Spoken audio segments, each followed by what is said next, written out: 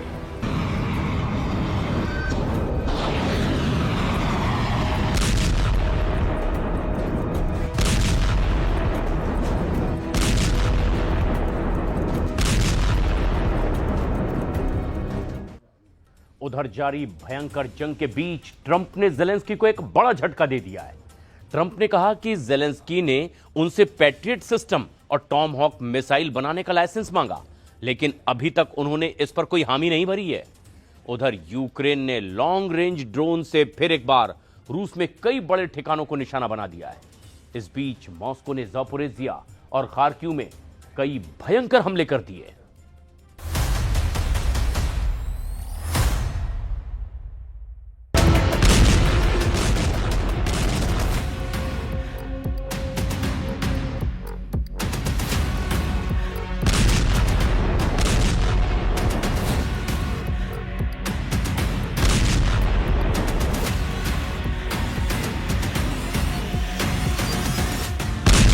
और यूक्रेन की जंग अब सिर्फ मोर्चों की लड़ाई नहीं रह गई।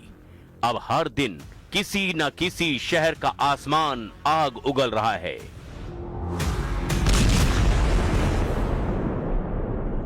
किसी घर की छत मलबे में बदल रही है, किसी परिवार की जिंदगी एक धमाके में खत्म हो रही है।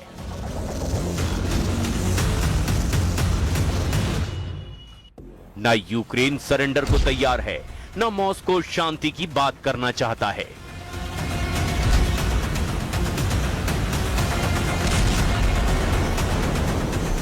चार साल बाद ना जंग बदली न तबाही। एक तस्वीर यूक्रेन के जापोरेजिया की है, जिसे रूस ने एक बार फिर जलाना शुरू कर दिया है। दूसरी तस्वीर मॉस्को से 200 किलोमीटर दूर व्लादिमीर इलाके की है, जहां यूक्रेन ने ड्रोन हमले में रूस के सबसे बड़े वेयरहाउस को उड़ा दिया है।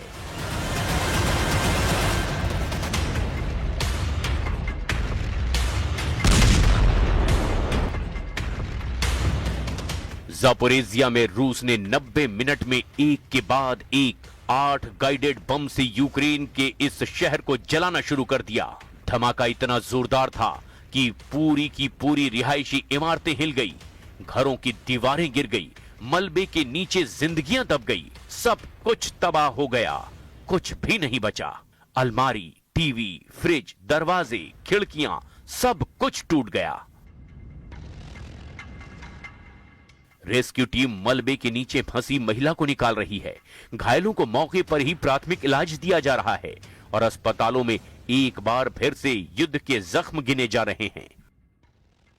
जापोरेजिया के गवर्नर के मुताबिक इन हमलों में 71 साल की एक बुजुर्ग महिला की मौत हो गई, जबकि 31 लोग घायल हुए हैं। लेकिन जंग की कहानी का ये सिर्फ एक हिस्सा है।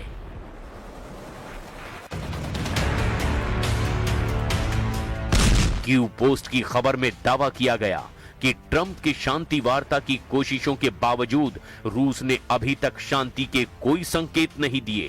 क्रेमलिन के ताजा बयान बताते हैं कि रूस युद्ध को और बढ़ाने के बारे में सोच रहा है। यूक्रेन का दावा है कि युद्ध ही पुतिन के शासन का आधार बन गया है। अगर युद्ध खत्म हुआ तो रूस में आर्थिक संकट, अपराध और बड़े पैमाने पर जनसंख्या नुकसान जैसी समस्याएं खड़ी हो जाएंगी।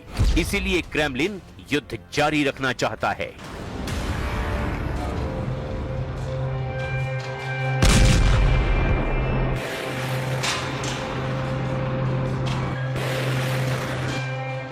यूक्रेन के वॉर एक्सपर्ट्स का दावा है कि पुतिन के शासन को मजबूत रखने के लिए युद्ध एक जरिया बन गया है। क्रेमलिन लोगों को युद्ध में इतना डुबा देना चाहता है कि वो इससे बाहर ही ना निकल पाएं। रूस के हमलों के बीच यूक्रेन ने भी रूस के भीतर ऐसा पलटवार किया जिसने इस युद्ध का रुख बदलने की नई बहस छेड़ दी है। रूस की सबसे बड़ी ऑनलाइन रिटेल कंपनी वाइल्डबेरीज ने ताजा बयान जारी करके दावा किया कि व्लादिमीर इलाके में उसके एक बड़े वेयरहाउस पर यूक्रेन के ड्रोन हमले के बाद भीषण आग लग गई और वेयरहाउस से उठता हुआ धुआं चारों तरफ फैल गया।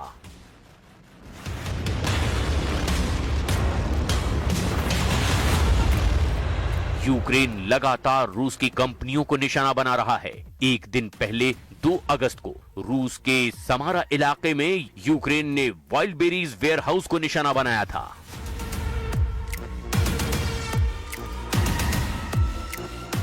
इससे पहले यूक्रेन ने सेंट पीटर्सबर्ग और लेनिनग्राद इलाके में वाइल्डबेरीज के 2 गोदामों को उड़ा दिया था। एक महीने में यूक्रेन ने अलग अलग इलाकों में कई बार रूस की सबसे बड़ी रिटेल कंपनी के गोदामों को जला दिया है। यूक्रेन मॉस्को के हमलों का जवाब रूस के अंदर तक घुस कर दे रहा है।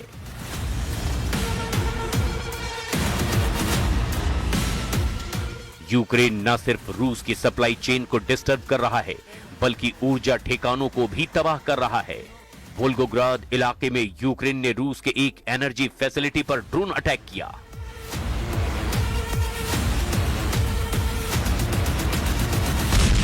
यूक्रेन अब सिर्फ रूस की सेना से नहीं लड़ रहा, बल्कि रूस की अर्थव्यवस्था, सप्लाई चेन और ऊर्जा व्यवस्था को निशाना बना रहा है। वाइल्ड बेरीज जैसे बड़े logistics network, oil refinery, oil depot और ऊर्जा ठिकानों पर लगातार ड्रोन हमलों का मकसद है कि रूस के भीतर आर्थिक दबाव बढ़ाया जाए, सैन्य आपूर्ति को बाधित किया जाए और युद्ध की कीमत सीधे रूसी सिस्टम को चुकाने पर मजबूर होना पड़े।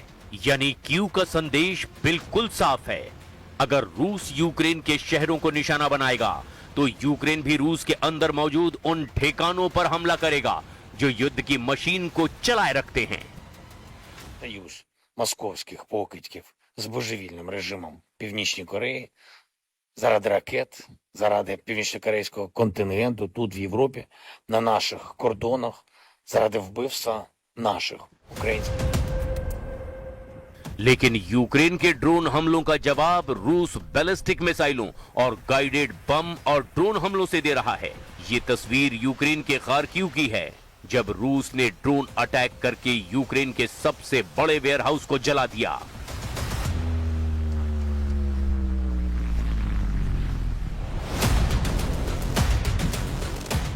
दावा है कि एक साथ ड्रोन वेयरहाउस पर गिरे और कुछ ही मिनट में सिलसिलेवार 2 धमाके हुए। इसके बाद इमारत में आग लग गई और यह आग तेजी से चारों तरफ फैल गई।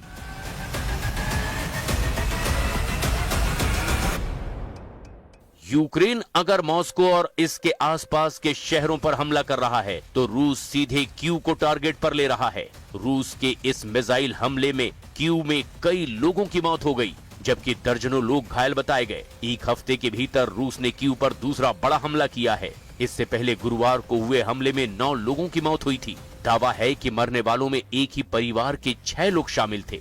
यूक्रेन ने दावा किया कि रूस के इस मिसाइल हमलों में एक मिसाइल पोलैंड में भी जाकर गिरी है। Сьогодні втрати в рідних та близьких. В Радушному росіяни застосували вперше за довгий час ракету з Північної Кореї. Такі попередні дані, звісно, ще будуть експертизи, все буде перевірятися. Але станом на зараз це північно-корейська. यूक्रेन अब सिर्फ वेयरहाउस नहीं उड़ा रहा, बल्कि रूस की उस ताकत को निशाना बना रहा है जिसके दम पर यह जंग 4 साल से चलती चली जा रही है। Oil refinery, oil pumping station, airbase, fuel depot और सैन्य रडार। यूक्रेन एक एक करके रूस के उन ठिकानों पर हमला कर रहा है जो रूसी सेना की लाइफलाइन माने जाते हैं। कीव का दावा है कि बशकोर्तोस्तान में 1300 किलोमीटर दूर मौजूद ऑयल पंपिंग स्टेशन पर हमला हुआ। उलियानोव्स्की मिनी ऑयल रिफाइनरी में आग लगी। कालुगा की ऊर्जा फैसिलिटी भी निशाने पर रही, जबकि कब्जे वाले क्रीमिया में बेलबेक एयरबेस और साकी एयरबेस पर भी ड्रोन स्ट्राइक की गई।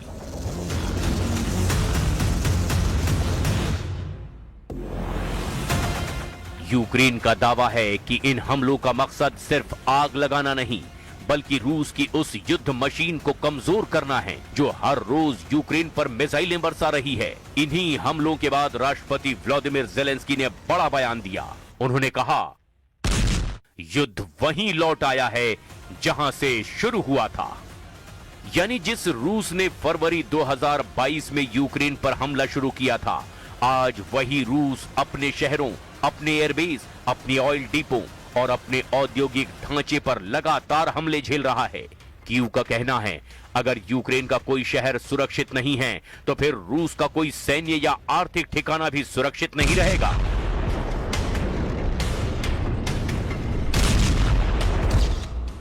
रूस के भीतर लंबी दूरी के ड्रोन हमले, तेल और ऊर्जा नेटवर्क पर वार, सप्लाई चेन को बाधित करना मकसद, एयरबेस और रडार सिस्टम को नुकसान। युद्ध की कीमत रूस के अंदर तबाही बढ़ाना है।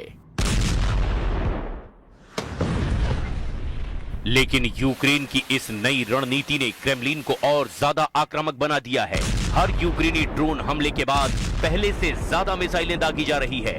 कभी कीव, कभी खार्किव, कभी ओडेसा तो कभी जापोरेजिया। रूस लगातार यूक्रेन के शहरों को निशाना बना रहा है। यानी जितना ज्यादा युद्ध रूस के अंदर पहुंचता जा रहा है, उतनी ही ज्यादा तबाही यूक्रेन के शहरों में दिखाई दे रही है।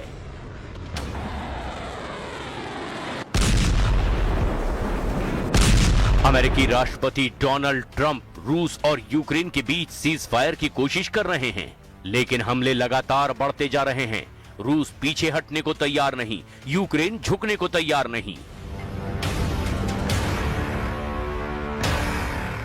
यानी शांति की बातचीत अपनी जगह है, लेकिन जमीन पर युद्ध पहले से ज्यादा खतरनाक हो चुका है। अब सबसे बड़ा सवाल यही है, क्या रूस के भीतर बढ़ते यूक्रेनी हमले क्रेमलिन को बातचीत की मेज पर ला पाएंगे, या फिर पुतिन इसके जवाब में यूक्रेन पर पहले से भी बड़ा हमला करेंगे? क्योंकि इस युद्ध में अब सिर्फ मिसाइलें नहीं चल रही, दोनों देश एक दूसरे की अर्थव्यवस्था, ऊर्जा व्यवस्था और सैन्य ताकत के साथ जनता के मनोबल को भी निशाने पर ले रहे हैं। इसी वजह से 4 साल बाद रूस यूक्रेन युद्ध अपने सबसे खतरनाक दौर में पहुंचता दिखाई दे रहा है। case of President Zelensky, he'd like to have some Patriots, he'd like to have some Tomahawks, which are, you know, lethal, one offensive, one defensive. And we have to be very careful about letting somebody build them. You know, it's very important now. We are building many plants now to make those, and the Tomahawk missile is the most incredible thing. It can go into a doorway. You can put it through a window of a house. Nobody's ever seen anything like it. You have to be very judicious, but you have to be very careful. Now, we have not agreed to that. We're talking about it. उधर Trump कह रहे हैं, Ukraine patriot और Tomahawk जैसी घातक मिसाइलें चाहता है, लेकिन अमेरिका अब भी इस पर फैसला लेने से बच रहा है, क्योंकि वॉशिंगटन जानता है ऐसी तकनीक सिर्फ युद्ध का संतुलन ही नहीं बदलती, बल्कि पूरी दुनिया की सुरक्षा व्यवस्था को भी प्रभावित कर सकती है। लेकिन सवाल ये है कि अगर यूक्रेन को और ताकतवर हथियार मिलते हैं, तो क्या रूस के भीतर हमले और गहरे होंगे? और अगर ऐसा हुआ तो क्या पुतिन भी जवाब में यूक्रेन पर पहले से कहीं ज्यादा विनाशकारी हमला करेंगे?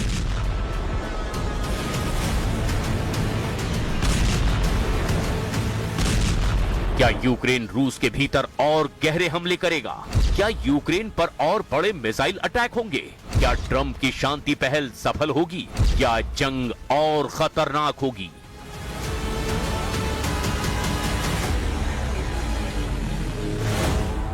चार साल पहले युद्ध यूक्रेन की सरजमी पर शुरू हुआ था। आज वही युद्ध रूस के शहरों, रूस की ऑयल रिफाइनरियों, रूस के एयरबेस और रूस की अर्थव्यवस्था तक पहुंच चुका है। यही वजह है कि ज़ेलेंस्की कह रहे हैं, युद्ध वहीं लौट आया है जहां से शुरू हुआ था। लेकिन इस वापसी के साथ एक और सच्चाई भी सामने है। युद्ध जितना रूस के भीतर जाएगा, उतनी ही ज्यादा तबाही यूक्रेन के शहरों में लौट कर आएगी। यानी अब जंग में ना कोई पूरी तरह सुरक्षित है, ना कोई पीछे हटने को तैयार है, और ना ही फिलहाल शांति की कोई साफ राह दिखाई दे रही है।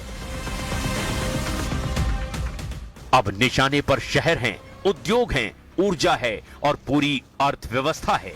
ऐसे में सबसे बड़ा सवाल यही है, क्या युद्ध यहीं रुकेगा या अब यूरोप एक और बड़े सैन्य टकराव की ओर बढ़ता चला जाएगा?